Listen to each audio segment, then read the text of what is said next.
Hey everybody, this is So Many Sequels. I'm Josh. I'm Garrett. And I'm David. Welcome to the show. We got a brand new episode for you, brand new movie to talk about this week. We are going to talk about Pixar's Inside Out. Came out in 2015, directed by Pete Docter.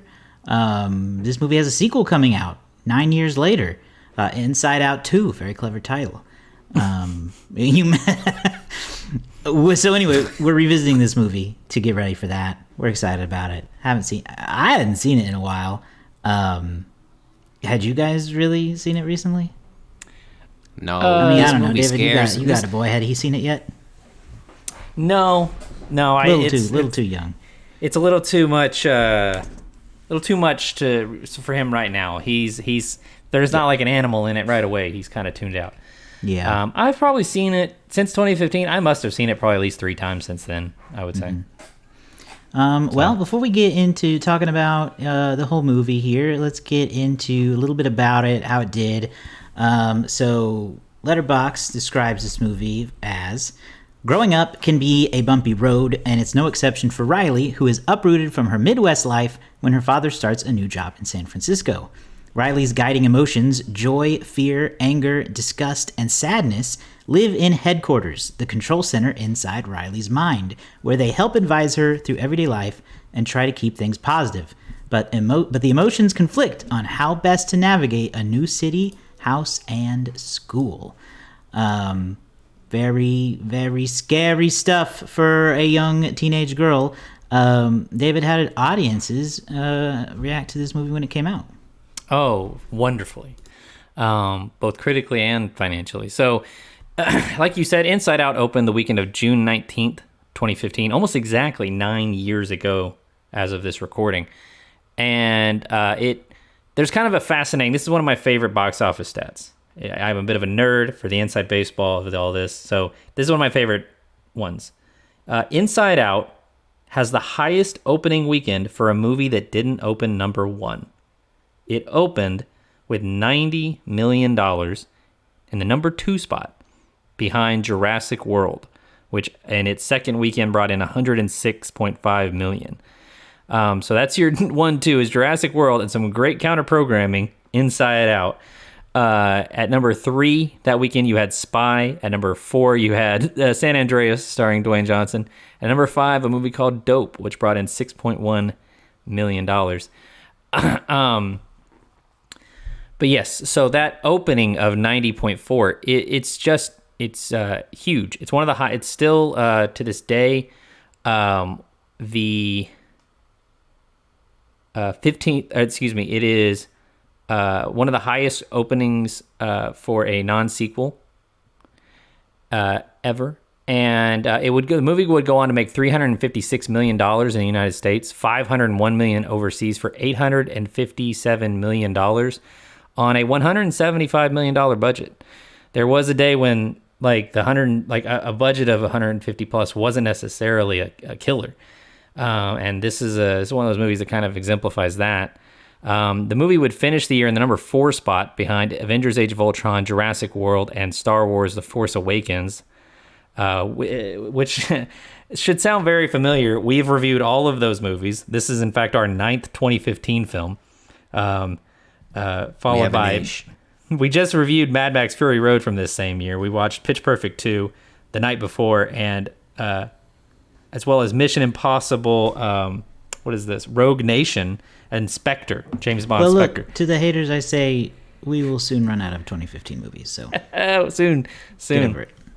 But in terms of domestic numbers, Inside Out is the highest grossing Pixar movie that's not a sequel, at the number 5 spot. It is the 15th highest grossing animated film of all time.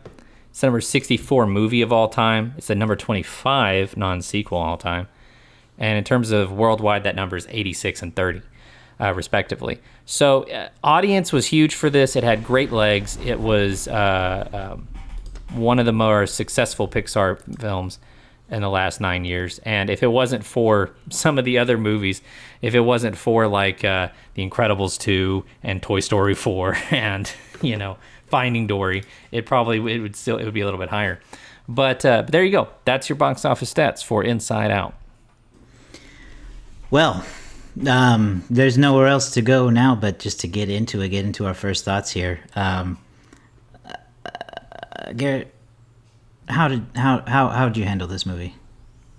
Not well, Josh. You not know what? well. Me neither. I didn't handle it well then. Nope. Which is why this is the first time in 10 years almost that I've seen it, because this movie scares me. Scares you? It's because I know I'm gonna cry. Okay, I it's one of those where it's like I'm fine with it. I have no issues with crying in a movie. I cry all the time, but this movie makes me cry ugly, and I don't want to walk into it knowing that at the end I'm gonna be sweaty and snotty and just leaky all over the place. That's too. But I say that with all enjoyment in my heart, because this movie truly is wonderful, and for the first time watching it in 10 years, I remembered why. It had such a connective feeling to everyone who went and watched it and just walked out, because everybody experiences these emotions, maybe not in the same situation, but you get it. And so after watching it, leaving me excited for the first time for a sequel in quite a long time. Yeah, I got to agree that it had actually made me excited for a sequel that you don't. It's not often right now where I feel like, oh yeah, sequel 9 years later. That's what I wanted. But they're doing a lot of that these days. A lot of old movies getting sequels, geriatric sequels, I believe they call them. I don't know if this one qualifies. Is it over or under? No, it's within the. So I place it at the 15 year mark. Once you reach that, once you reach the point I think where to me it's teenagers 10 are is too long. Yeah. Anyway, I'm excited, and I had a very similar reaction to you, Garrett. I'm glad you said it scared you, because I said that it hurts my feelings. This movie hurts my feelings, and it hurts so good because it's a very good movie. But it's super relatable for a lot of kids, I think. So at some point in their life, you don't even have to move necessarily, but most kids in their life will, at minimum, change schools, change some kind of their normal routine, and have to be in a new environment, and that is tough. And I found a lot of that relatable. I find a lot of the being misunderstood as a kid relatable, just like most people probably do. But this time around, I noticed more from the parents, and I'm not even a parent, so full disclaimer there, but I'm noticing them more, and I'm noticing how they're reacting to things. And I remember even thinking, watching this now, I was like, how dense are you guys? How are you not seeing that your daughter's upset about the move? Neither of you have asked her. And so I'm noticing that stuff, and that's all intended, I'm sure, and it's just very emotional. It's good, but I don't know if I enjoy the experience. That's my thoughts. That's great. For me, first thoughts, and I'll defend this against anybody, but this is a top 3 Pixar movie. This is one of their best, and I would put it in any conversation for what's the best Pixar movie. I personally, I put a different movie in the number 1 spot, but if anybody said that Inside Out was their favorite, I would totally say that's cool. It's fantastic. The creativity and the depth of the storytelling is just so much better than I think most of the other movies from 2015. It's a standout for that year. It's fantastic. And we'll get more into the things that I like about it in a minute. But my first takeaway is if you've never seen Inside Out, you should watch it. And yeah, be prepared to cry. I didn't cry, but be prepared. Yeah, I just think you just don't have it. I don't know, tear ducts or something. I can't fathom how you don't cry at these movies. Don't have it in me. I David, have, Garrett and I are heart of just like stone. physically ill by it. Yeah, I'm a real man. I don't know what it is. An alpha, you're I an think alpha. actually real men feel all of their feelings and are okay expressing Boom. them with the confidence that they feel. Hashtag go watch that press conference where Chadwick Boseman Hey. cries, R.I.P. the It's king, true. T'Challa, out there all I can crying tell in you- public without apologizing. That's a real man right there. All Tell I can him tell you- he's not. All I can tell you right now is the sadness emotion in my brain. Sleep at the wheel. Not there. That can't be normal. Joy That's all I can and say to that. joy and tired are just where are running the whole thing. Yeah. Well, let's get into breaking down the story here a little bit. I already kind of said, I feel that it's really relatable to a lot of kids for so many reasons. Moving is really hard at that age. And I was trying to think of how to articulate this earlier. The whole story of like the family moving and the new school and the new hockey team and all that, and the new house and putting it all together, that's like a story in and of itself. But the movie uses it as more of a lens into what's happening inside her head, where the real story is taking place with these emotions. And I just think that's so clever. Mwah! Chef's kiss. It is. I love how the story is told and how it's how it unfolds throughout this movie, and I like the idea of personified emotions. Yeah, it seems like one of those classic like Pixar jokes of like, what if emotions had emotions? And it's like it seems like a really dopey premise when you're first presented it, but the execution is just like perfect. Like it's engaging. These characters that you think would be very one-dimensional are actually like they have their own lesson to learn and growth, and how that manifests through how the character of Riley acts is so fun, and it is relatable. I did go through a major move when I was 13, and I to speak to like the parents' response, I did not respond to it with being a good little soldier and my parents my parents were under no illusion that I was like okay with it, because I think that's what happens with Riley is she's got joy at the wheel, making it seem like, hey, everything's fine, suppressing sadness.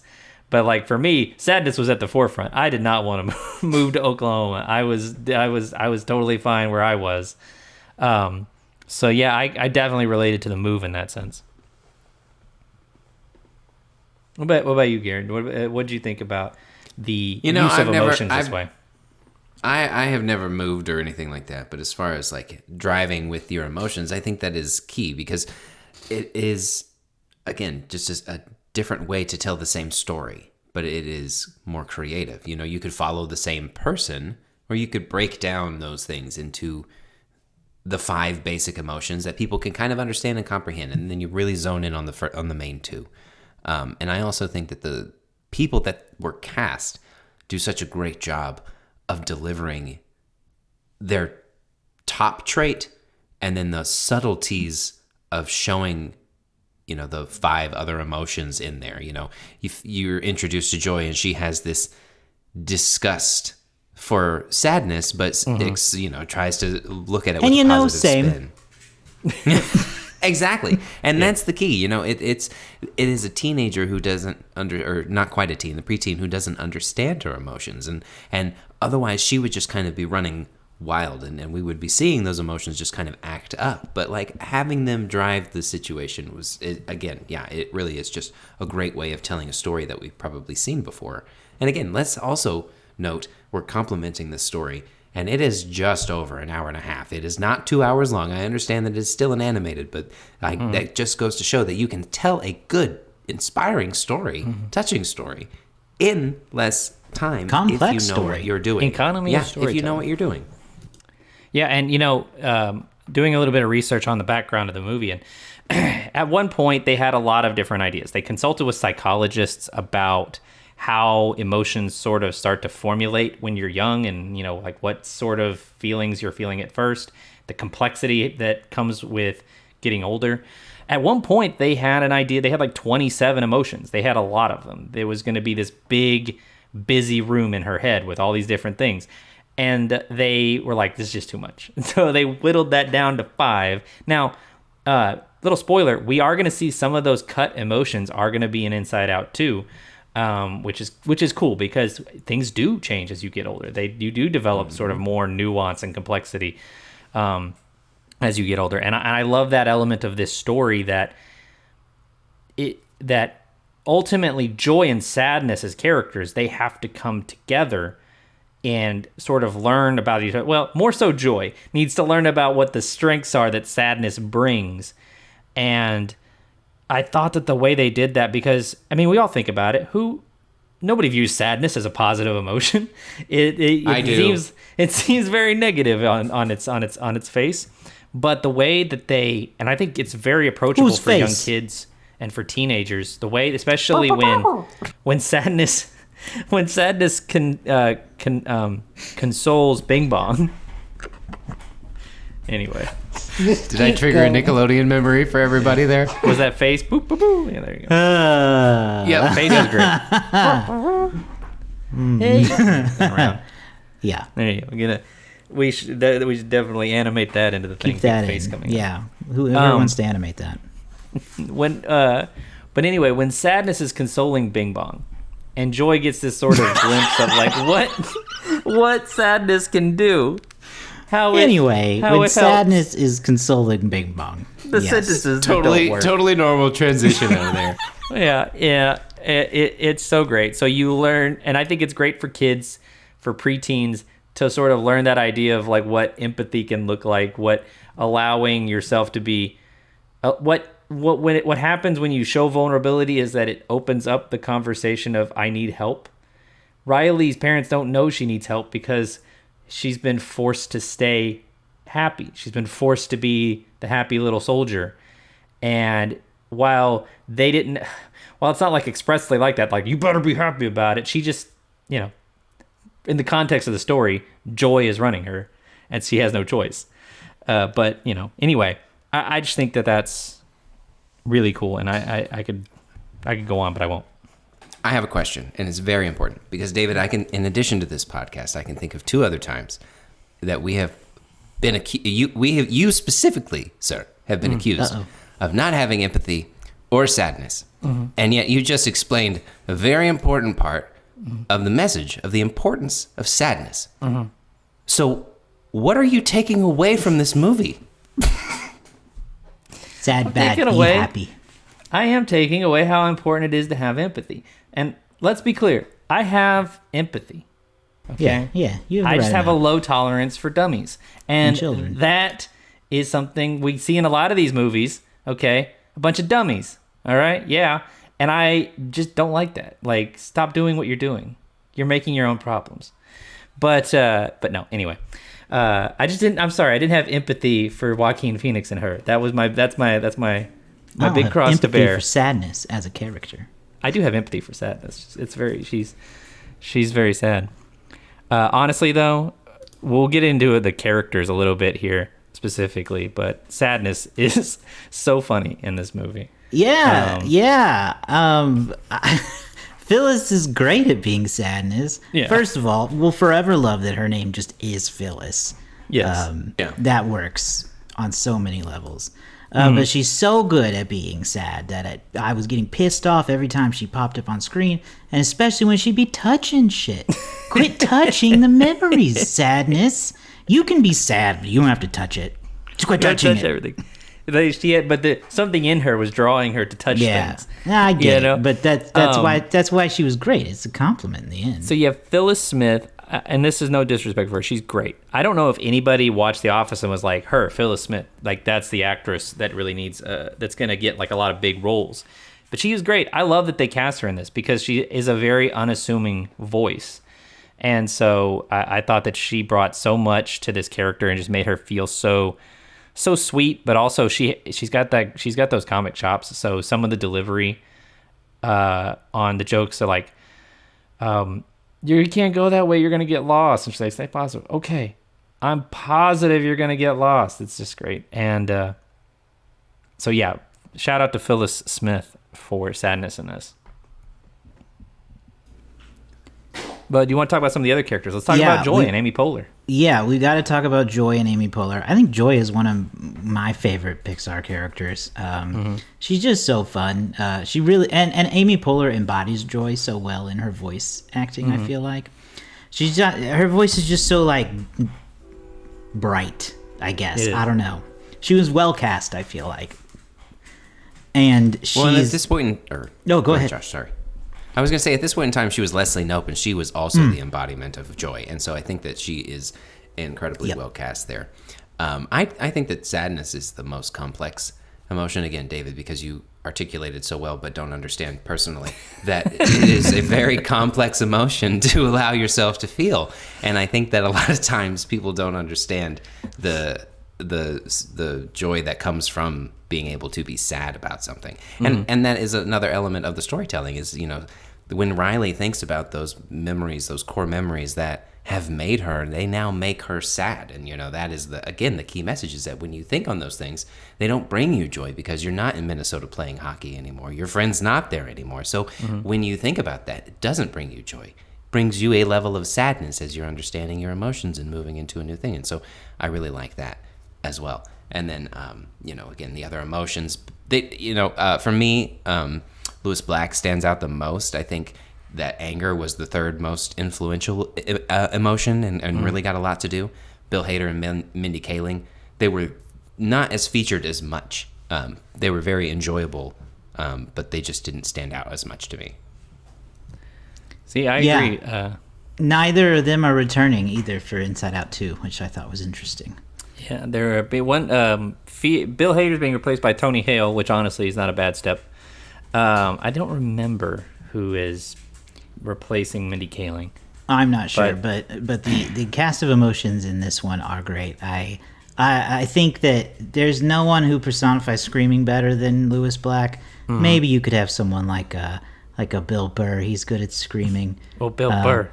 You know what I mean? Or Billy Eichner. Yeah, he's more of a. I think he could be an anxiety. Billy's like more frantic. Yeah, if Bill would be Billy Eichner, would be frustration. But Lewis is angry yelling. Yeah, he is. And so he's perfectly cast for that. He's also very funny though. Like I love. So he has because like anger is like he fires up and then he just like immediately shuts down. Like he comes like the best example is early on when he's like, "I'll take you where to stuff your broccoli," and then he's like. Oh, it's an airplane. We got an airplane, people. All right, we're done. He's like, he's like, my job's done here. Very funny. To go back to Joy for a second, the great complexity here is that there's almost Joy, because Joy's been in charge for so long and she's been proven right so often, she has like an entitlement. There's a little bit of toxic happiness going on here of she won't let the other emotions really take over. She's so like Riley is kind of overwhelmed with this positivity, and now she's like subconsciously, and in some way, somehow this works, but subconsciously, sadness wants to take over because she kind of knows she needs to, and Joy just won't let her. And she's very condescending. She's putting her in a circle. Oh, you got to read all these great manuals. I gotta work. This is like it's very, and Amy just does a great job of pulling off that sort of positive sarcasticness or like that almost phony. Positivity that that Joy has at moments, and so her journey and the performance by Poehler is really good in this. And but yeah, someone else I want to talk about is Richard Kind as Bing Bong. Yeah, Bing Bong's a great character in this. Everybody, I feel like he's the from the moment in this that everyone is like the saddest about. Just kind of like the opening scenes of Up is iconic for its sadness. Bing Bong disappearing into the junkyard, saying, "Take Riley to the moon for me," or whatever the hell he says. It was like, it broke my heart a little bit. I thought Richard Kind was very good at that. I actually got goosebumps at his goodbye scene, and I'm a grown man. It's a great sacrifice. No, it is. It's a beautiful moment. He knows exactly what he's doing when he does it. It's great. I also want to say that if this moment hits you, then you should also consider going to see If. Just gonna say that. I thought you were going to say a therapist, and that may also be true. Also fair. Also valid. If this Also valid. related No, to yeah. Honestly, and- just do that anyway, probably. it's not unhealthy. Well, it's not, mostly. No, You've seen it's the not wrong taboo ones. anymore. No, it shouldn't be. No, Richard Kind, though, is one of my favorite actors. I always love when he shows up. He's a bit of a character actor, so a lot of people may not recognize the name, but you will recognize the voice, I think. You recognize when you see him. He appears in a lot of stuff, a lot of TV shows. He was on Spin City back in the day. I used to love Spin City. He's made some appearances on Scrubs as well. This is his second Pixar movie, or at least his second. He was in A Bug's Life as Hopper's brother. So he's got a great voice. He brings a lot of warmth to this role. And so when he delivers that final line, it is heartbreaking. And this could have been a really annoying character, but he pulls it off really well. Yeah. I mean, he won me over. He cries candy. Did you guys notice that? He Cries candy. That's a joy. It is. Yeah. Bing Bong was a great character to have in this. Richard Kind, great voice actor. Any final thoughts on this movie we want to go over before we give our final review and rating? Although I fear we already have. No, I just want to give two little things, and that's one. I love when they go into abstract thought. That to me was such a fun aspect of this movie because Pixar kind of does some other little fun animation things, like because they go into non-objective, and then they go into deconstruction, and then they become two-dimensional, and then they become non-figurative, and it was just that was just such a fun little moment that is playing with sort of the really playing with the sandbox that is being inside a person's head and being inside someone's essentially imagination at that point. The other thing I want to mention is there's a little cameo here. We talked about Idea Man last week. There's a little cameo in here by Frank Oz and Dave Goelz, who are Muppet performers. They are the voice of Fozzie and Miss Piggy. They are and the other one is the voice of Gonzo. And so they appear as the guards outside of Riley's subconscious. They're the ones who are talking about, do you have my hat? And he goes, no, it says my hat inside. He goes, well, I wrote my hat inside my hat. They're those guys having that little fight. So I loved getting to, that they had a little moment in this. It's a fun little fact. I really liked the dream scene where dreams are kind of put on like a TV set. Yeah, it's just fun. All Hollywood. The creative ways they made the inside of the head work, I thought were really fun. All right, well, I already said it. The movie hurts my feelings, but it hurts them so good. It's 5 stars for me. I've said what I can say. I can't defend it any further. It just is 5 stars. I don't think there's any defense needed. What about you, Gary? That's what I'm saying. I don't need to say anymore. It's 5 stars, damn it. I don't really have a reason for why it's not a 5-star movie for me, but I'm not quite there on it. I'm not. It's just I don't know. But it is very high. I don't really have any negatives. I think it is just genuinely I'm afraid of this movie, and I don't want to give it a 5 stars because of fear. Because then it wins. It brings a level of fear to me. Don't let your And fear Bill emotion Hader wins. run you. No, Bill Hader wins. I did like that in each individual character, you kind of get to see who is driving. The dad has got anger, the mom's got some sadness in there. Each person is driven by a different main emotion, and that was fun. But I would just for me, it's a 4.5 star. There's just a little piece that I can't quite get there, but it's 4.5 stars. The podcast can't end until Garrett gives it a 5 stars, so we will keep talking. I will have some more fun facts I'll dig up. No, I'm kidding. It's terrific. Animation, storytelling, both fantastic. It looks beautiful. As they get closer up, you can see the little details that like they're made up of like kind of, I don't know, the emotions are made up of like a little ethereal dots. It's very cool. And it's 5 freaking stars for me. And I can't recommend it higher. Okay, well, on that note, let's switch gears here into the Letterboxd game.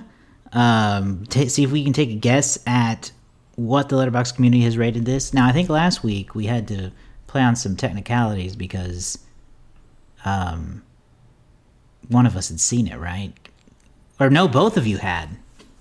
Was that what happened? Yes. Last week we had both seen Furiosa. Or last show we had both seen Furiosa's score. So Josh played alone, and he won. Right, but I'm still in the back, right? You are still in last because during our mid-year special, Garrett got both available bonus points. So it's currently me and Garrett tied at 10. Josh, you're behind at 7, but a direct hit here puts you right there in the neck and neck with us. All right, well, let's see what happens. I'm going to start off here by reading some of the most popular reviews from Inside Out on Letterboxd, from the community here. You can follow all of us on there as well as the show. It's a great app. If you love movies, if you love tracking movies especially, I highly recommend it for all of that stuff. All right, here we go. 4 stars. When I have kids, I'm going to make damn sure they get that Chinatown reference. Yeah, definitely. 3.5 stars. I know we've all said the dad is hot, but ... People love that Pixar dad. They do. He's kind of got that Phil Dunphy energy. Voiced by Kyle MacLachlan. That is true. Voiced by Kyle MacLachlan. 4.5 stars. This is a documentary. And then finally, 4.5 stars. It's unfortunate that I am 19 now and still have a tragic vampire romance island. Yeah, that's a little... You gotta watch the movie to get that one. That's something they spurn up at the end. Yep, exactly. All right. Those are... None of those were 5 stars. I noticed. Of course, these are just the popular ones. Could just be that they're funny, or who knows what. So I don't really know where this movie might land. I feel like I'm taking a shot in the dark by guessing first. I'm gonna guess though. I don't think this is gonna. I don't need to explain myself. I'm gonna say 3.7. 3.7. Okay.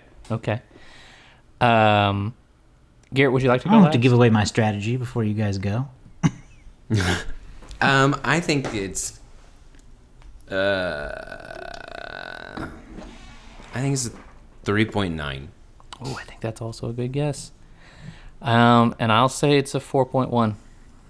Okay. So wow. that was big, yeah.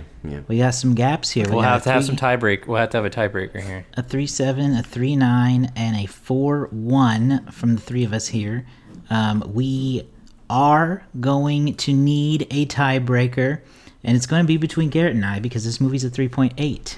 3.8. 3.8. So we were right on either side of it, unfortunately. Too low, honestly. Okay, so here's what we'll do. Let me check something real fast. Okay.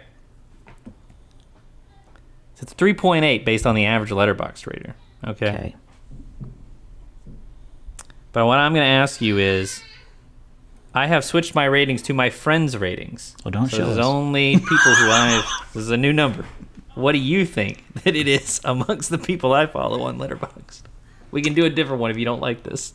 Wow, I feel like this could. I mean, I don't know who your friends could are. Be anything. This could be anything. Could be anything. I feel like you add everybody who gives 5 stars to Pixar and Muppets and stuff. So I'm gonna guess it's like 4.7. No, don't count that guess. But I am gonna guess 4.2. 4.2. Okay. That's a pretty good guess, I think. I'm going to go higher, though, because I don't know how many friends Dave is with on there. I don't either. I feel like it could just be... It's one of those apps where you, friends David, is loose.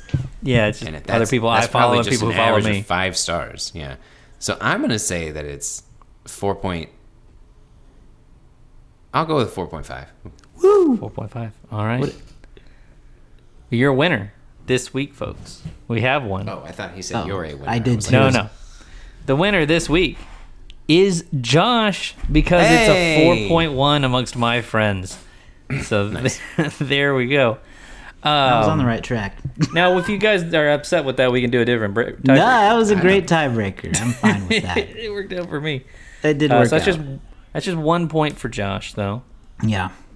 No, that just makes me tied for last now, right? Yeah, well, yeah, you're alone in last.